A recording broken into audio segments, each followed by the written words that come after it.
আজকে আমাদের পার্শ্ববর্তী একটা রাষ্ট্র,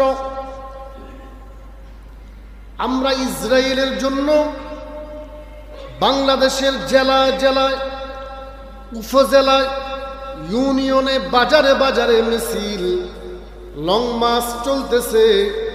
এই বেঈমানগুলাকে জানিয়ে দেওয়া হচ্ছে, ইহুদি বেঈমানগুলাকে, এর এই বেঈমানের দলেরা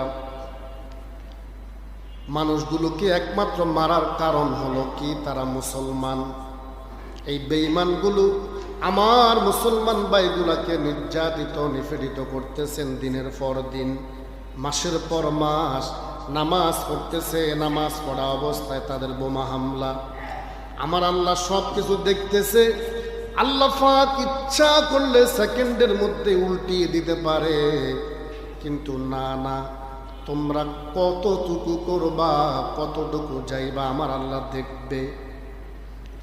কারণ আমার রব বলেন, ওয়ামাকারু ওয়ামাকারাল্লাহু আল্লাহু খায়রুল মাকিরিন।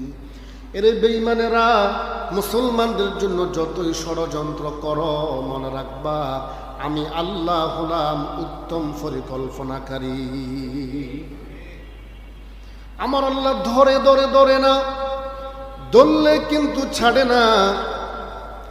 শুধু ইসরায়েলের বিরুদ্ধে আমরা হুঙ্কার দিচ্ছি তা না,